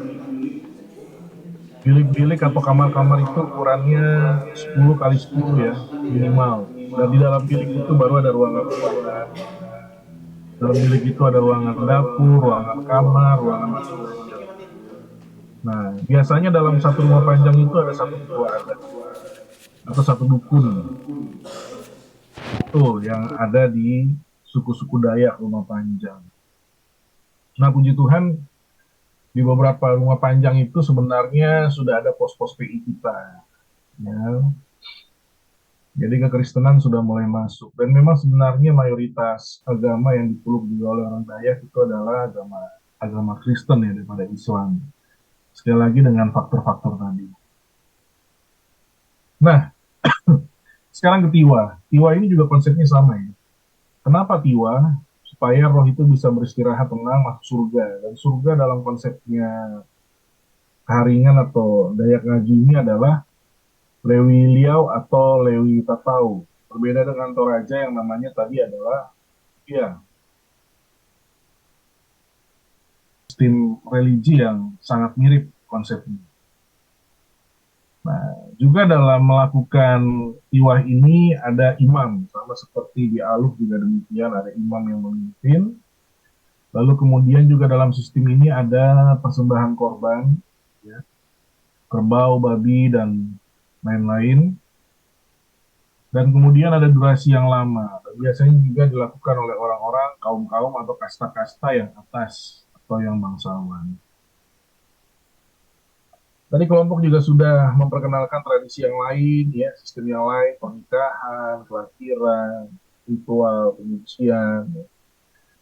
Tapi sebenarnya zaman dahulu juga ada satu ritual yang berkaitan dengan akil balik yang mirip dengan suku Nuaulu. Nah, yang disebut dengan tradisi ngayau atau potong kepala musuh. Nah, makanya di rumah panjang itu biasanya si ketua kampung atau ketua adat atau si dukun ini dalam biliknya itu ada koleksi tengkorak manusia yang menunjukkan betapa dia sakti, yang menunjukkan betapa rumah panjang itu berhasil menumpas musuh. Ya. Dan biasanya juga tengkorak-tengkorak itu sebagai medium daripada ritual penyembahan nenek moyang atau sebagai persembahan ya dalam doa-doa kepada nenek moyang. Ya. Nah, ada satu lagi sebenarnya yang penting ya dari kebudayaan kultur orang Dayak, yaitu berkaitan dengan tato. Jadi orang Dayak itu mereka memiliki budaya tato atau tutang. Nah, menurut kepercayaan mereka, tato berwarna hitam pada suku Dayak akan berubah menjadi warna emas nantinya ketika mati. Kenapa jadi warna emas? Karena tato tersebut akan menjadi penerang jalan menuju keabadian atau surga setelah mereka mati dan setelah melalui upacara kedua. Ya. Nah, tapi selain itu tato mereka juga punya beberapa fungsi. Yang pertama, tato itu sebagai penanda keturunan Dayak asli. Ya, makanya ada tato-tatonya ya. Hampir semua orang Dayak itu ditato. Nah, lalu yang kedua, fungsi menjaga dari pengaruh roh jahat. Lalu yang ketiga, sebagai penanda bahwa pemilik tato tersebut telah lulus inyah atau seni bela diri Dayak menggunakan mandal.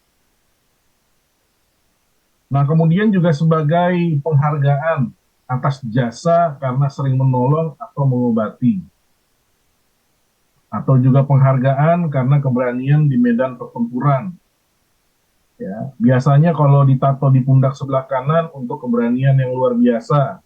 Sedangkan kalau tato di pundak kiri untuk keberanian yang biasa saja. Atau juga tato itu sebagai tanda bahwa pemilik tato tersebut telah merantau ke berbagai suku. Nah, bagi wanita ditato itu sebagai tanda wanita tersebut sudah siap menikah ya, dalam suku Dayak itu. Nah, pada umumnya perempuan itu hanya mentato di bagian tangan saja untuk menolak gangguan dari roh jahat. Nah, alat yang digunakan untuk mentato adalah duri dari pohon jeruk dan pewarna hitam didapat dari gelaga periuk ya, atau arangnya periuk. Nah, jadi itu culture mereka. Tato itu bukan hanya sekedar art atau seni, tapi memang ada identitas, unsur identitas di situ. Ada juga unsur magis, yaitu sebagai penjaga dari pengaruh roh jahat. Ya, ada juga unsur sosial, di mana penghargaan, ya, karena tadi sering menolong, mengobati, keberanian di medan perang, ya. Atau juga sebagai unsur sosial yang artinya mereka sudah merantau atau menjelajah, explore. Kalau tadi kan identitas kan menunjukkan suku Dayak asli, menunjukkan bahwa dia sudah lulus bela diri, menunjukkan bahwa siap menikah. Nah, itu bicara identitas. Nah, kalau sosial tadi yang saya sebut. Ya, nah makanya kalau hubungannya kepada kita orang Kristen, kita nggak usah lah tato-tato lah. Karena identitas kita sudah jelas sebagai anak Tuhan. Ya, lalu sebagai sosial kan kita dipanggil sebagai terang, ya. Bahkan sebagai hamba kemuliaan bukan untuk kita, kemuliaan itu untuk Tuhan sebagai pemilik. Nah, jadi mahasiswa nggak usah lah buat tato-tato. Kalau untuk penjangkauan nggak usah juga buat tato, ya. Itu pendapat saya. Nah, yang unik juga dari religi ini, mereka punya mitos penciptaan alam semesta. Tadi kita sudah dengarkan. Nah, ini membuktikan bahwa religi mereka itu ya cukup apa ya? Cukup komprehensif, cukup menyeluruh, cukup lengkap, ya. Dan lagi-lagi kita temukan di aliran yang berwarna Hindu ini adalah kasta dalam masyarakat. Ya, ada kelas orang merdeka, ada kelas orang budak, ada golongan imam, ada golongan hambuen. Ya. Oke, silakan. Ada yang mau bertanya?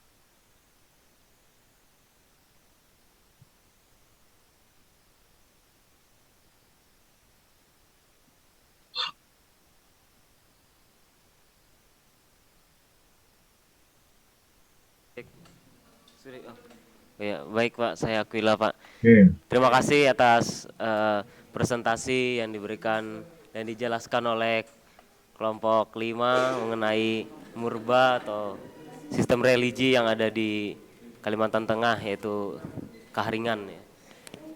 Ya, saya sangat menghargai dan mengapresiasi apa yang teman-teman presentasikan. Dan di sini saya hanya ingin menambahkan sedikit lah agar kita semua bisa tahu mengenai karena saya sendiri orang Dayak. Tunggu. Itu siapa sih yang di belakang tuh yang ketawa-tawa segini tuh lagi coklat sama siapa di ketawa-tawa? Coba kamera geser.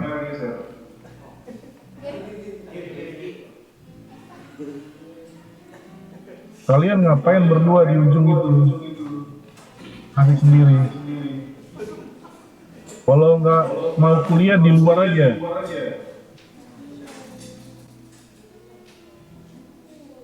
Mahasiswa teologi nggak tahu menghargai orang lain.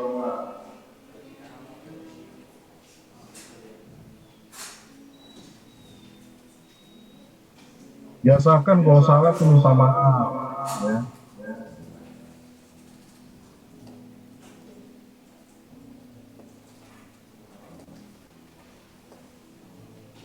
Karakter itu yang saya minta.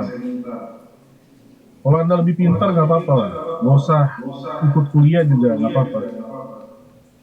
Tapi kalau pengetahuanmu masih biasa aja, jangan sombong di kelas, jangan sibuk sendiri. Paham ya?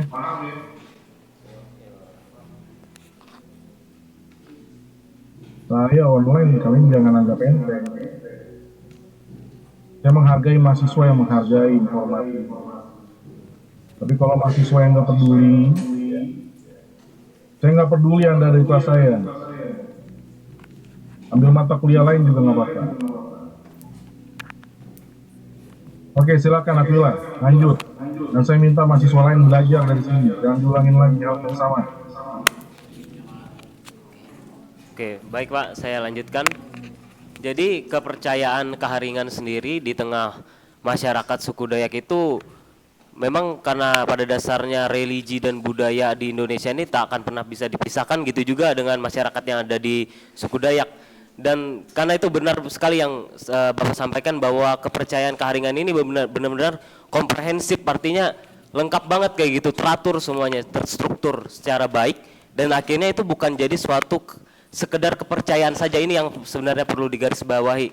Bahkan sekarang kepercayaan keharingan ini sudah masuk ke dalam golongan atau percabangan dari Hindu.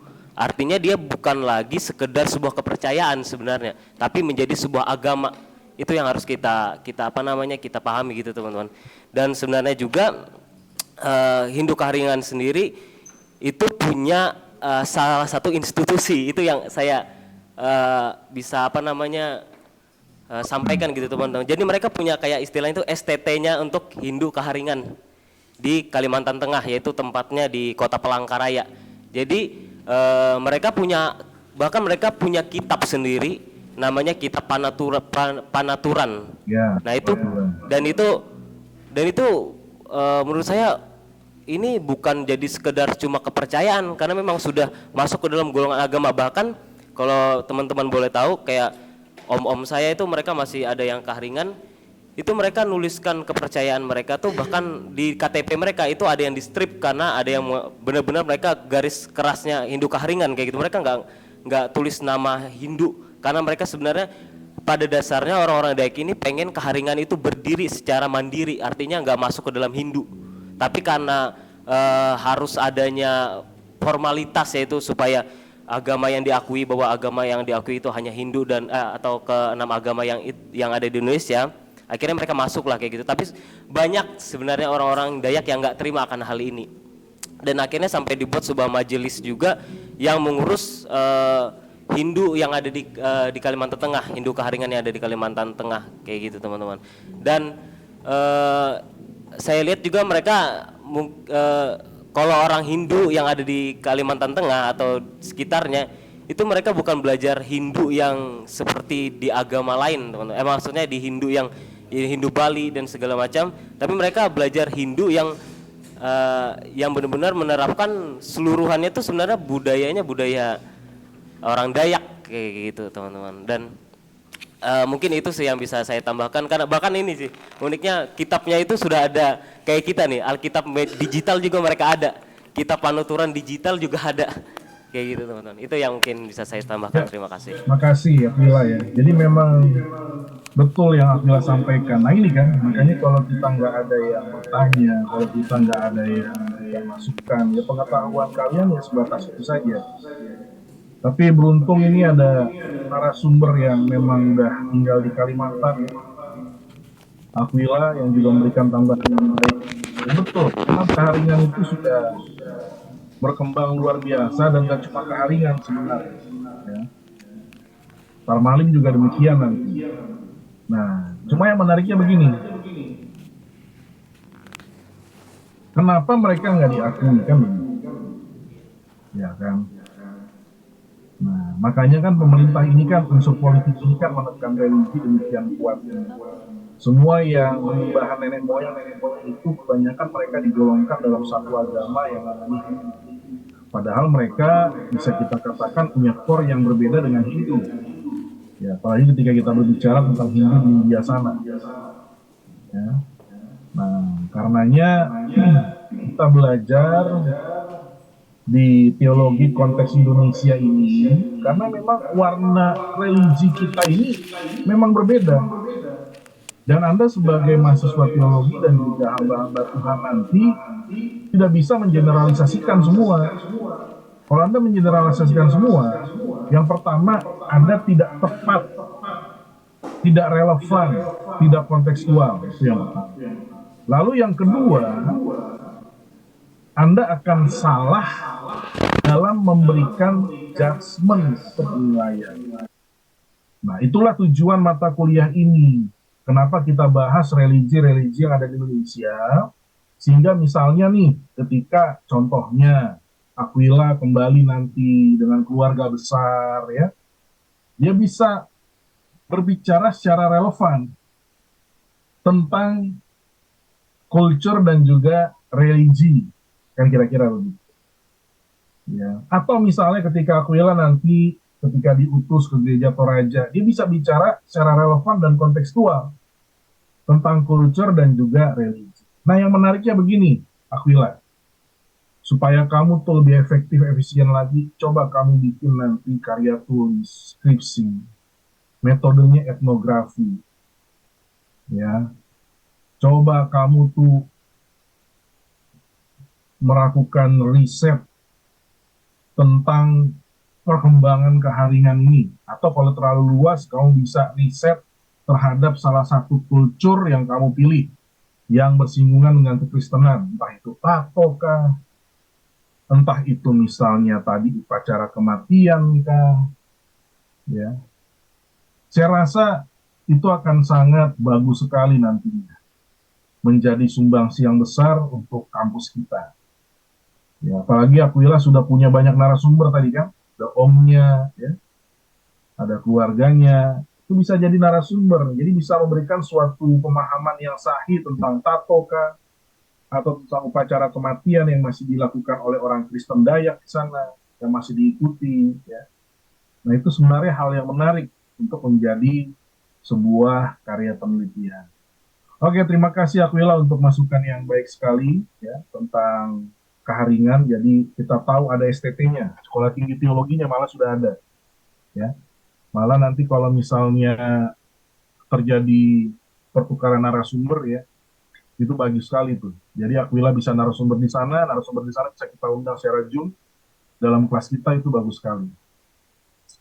Oke baik, siapa lagi yang mau bertanya? Saya kasih kesempatan.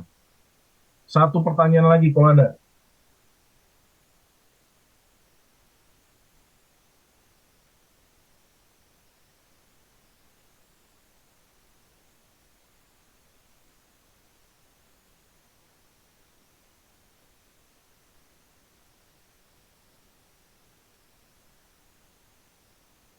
Ya, silakan.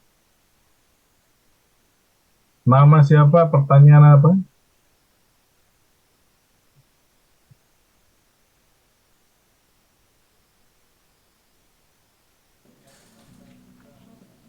Oke baik, shalom. Ya, shalom. Nama saya Charlie. Saya mau bertanya, ini supaya saya juga kepingin tahu atau mungkin kita semua kepingin tahu bahwa mungkin tadi tidak dijelaskan tentang senjata tradisional khas suku Dayak ya, yaitu yang terbang itu, yang mandau, yang suku Dayak, senjata tradisional suku Dayak yang terkenal yaitu mandau. Itu kan biasa dikeluarkan oleh suku Dayak kan di situasi-situasi yang genting ya, seperti untuk berperang, ya situasi-situasi genting lah, melawan orang-orang yang jahat gitu. Oke, pertanyaannya tentang mandau, perlu dijelaskan deh. Ya, pertanyaannya begini, saya ingin tahu bahwa kenapa parang itu bisa terbang gitu. Ya, itu bagaimana bisa terjadi gitu?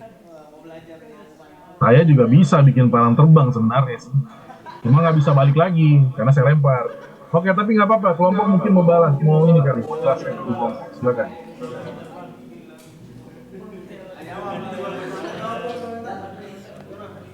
Oke, baik Pak. Ya, silakan.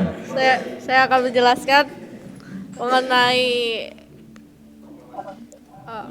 Mandau terbang. yang dibilang oleh Kak Charlie.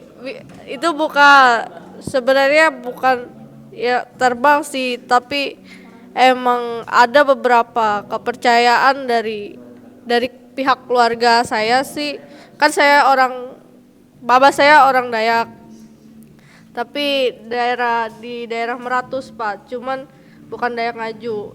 Nah, jadi sebenarnya ada kayak kepercayaan akan roh nenek moyang yang dimana kalau seandainya ada kayak beberapa masalah dulu yang pernah dialami di pihak keluarga, kayak contohnya kayak antara kayak budaya lain kayak gitu, kayak contohnya kayak punya masalah dengan antara budaya gitu Pak, kayak bermasalah, bertentangan.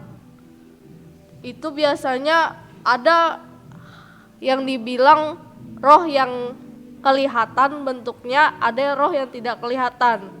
Nah, itu yang roh yang tidak kelihatan itu banyak di keluarga mama saya itu punya kayak contoh, kayak dia kayak kalau pernah yang dilakukan kayak yang dibilang oleh mama saya kayak menabur beras kuning.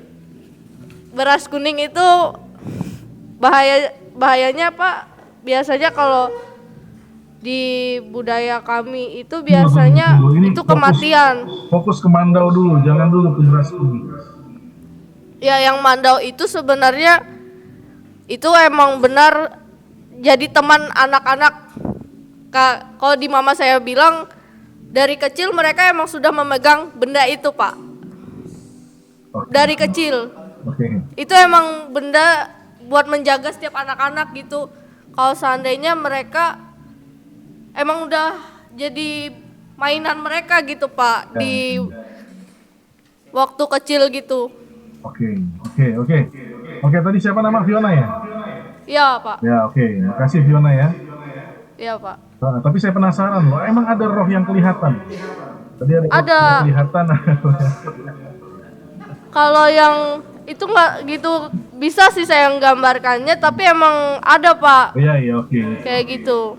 Memang sih kebetulan saya sampai sekarang belum pernah melihat roh. Jadi saya minta-minta tapi nggak dikasih lihat. Baguslah kalau gitu bisa sih saya jelaskan sih, soalnya itu emang dibilang oleh Memang percaya atau tidak percaya, tapi ada memang orang yang bisa melihat roh. Ya sedih sekadar gak percaya juga sih. Biasanya tuh orang-orang yang dikatakan punya indera ketujuh itu kan, indera keenam, ya. Orang indigo kan katanya bisa lihat roh, ya. Tapi ya Tuhan saya tidak. Nah sekarang begini, balik lagi ke mandau terbang. Jadi mandau terbang itu, Charlie Bros, itu kepercayaan mereka. Jadi sudah banyak saksi mata yang memang melihat mandau terbang. Nah, biasanya mandau terbang itu dikaitkan dengan kekuatan ritual, kekuatan dari pemujaan. Nah, bisa dikatakan di sini adalah kekuatan magis atau sakti. Jadi betul-betul mandaunya terbang. Jadi kalau kamu tanya kenapa mandaunya bisa terbang, ada kekuatan sakti. Nah, itu menurut beberapa orang atau sebagian orang. Nah, ada juga yang bilang mandau terbang itu bukan kekuatan sakti, tapi itu seolah-olah terbang karena pada malam hari si yang punya mandau itu dia memakai atau melumuri badannya hitam pekat sehingga seakan-akan seolah-olah mandau itu terlihat terbang. Ada juga yang bilang mandau terbang itu sebuah trik karena ada benang atau tali sehingga mandau itu bisa terbang. Tapi sebagian besar berkata itu adalah sebuah kekuatan magis di mana memang dilakukan ritual. Biasanya dalam keadaan darurat ketika berperang ya dengan suku lain, berperang misalnya dengan Belanda ya. Sehingga dia akan ritual dan dilakukan teknik mandau terbang tersebut. Ya, mereka percaya sekali mandau terbang yang nggak akan kembali sebelum kepala orang putus. Ya. Nah, sejak tradisi ngayau ini tidak lagi dilakukan di awal tahun 1900-an, sangat jarang teknik ini diperlihatkan. Kalaupun ada di YouTube ya, kita bisa perhatikan sendiri apakah memang sungguh terbang ataukah ada benang, bagaimana silakan Anda analisa sendiri. Karena saya lihat adalah di beberapa YouTube itu teknik mandau terbang diperlihatkan. Jadi nanti Anda bisa browsing sendiri ya, melihat sendiri. Nah, tapi memang mandau terbang itu dulu khusus hanya untuk keadaan darurat, untuk perang. Nah, saya dengar dari beberapa narasumber waktu peristiwa Sampit, ya, teknik ini dipergunakan dan banyak mayat bergelimpangan tanpa kepala di pinggir-pinggir jalan. Itu kesaksian pada waktu saya pelayanan ke situ, saya diantar oleh beberapa orang sana asli, dan mereka cerita demikian. Ya, nah namun itu, ya saya sebagai orang yang mendengar dari narasumber ya saya cuma bilang, oh ya gitu ya, wih luar biasa, sadis sekali, ngeri ya. Tapi dengan mata kepala sendiri saya belum pernah melihat, foto-fotonya pun juga saya belum pernah melihat. Jadi kira-kira begitu ya, Carlitos ya. Nah, kalau mandau terbang, keadaan genting ya. Oke. Paham ya, Carlitos ya? Oke ya. Jadi jangan penasaran lagi. Ya. Nah, pernah waktu kapan tuh Pak Yosafat Mesak, sektor kita habis pelayanan ke sana, waktu pulang dikasih souvenirnya tuh mandau berukir. Ya, sampai bandara ditahan. Nah, jadi mandau mereka memang panjang sekali ya. Dan memang juga ada ukiran-ukirannya. Jadi memang itu alat berbahaya. Jadi kalau dibilang ya dulu waktu kecil ya anak-anak sudah main dengan itu, ya mungkin saja karena memang anak laki-laki itu harus akrab dengan mandau karena nanti pada waktu upacara akil baliknya siang kedewasaan mereka harus menggunakan mandau itu untuk berburu, bahkan dulu pada zaman kegelapan bukan berburu binatang, berburu kepala musuh. Ujian kedewasaannya. Ya, makanya dari kecil sudah diakrabkan dengan senjata itu. Ya, oke, saya pikir itu saja perkuliahan kita pada siang hari ini. Tuhan memberkati. Berikan aplaus buat kelompok. Ya, pesan saya buat Erkanus terus berdoa, berusaha ya supaya lebih baik lagi dalam membaca ya Erkanus ya. Sahabatku ya. Oke. Tuhan memberkati semua. Sampai ketemu minggu depan. Saya Liv ya.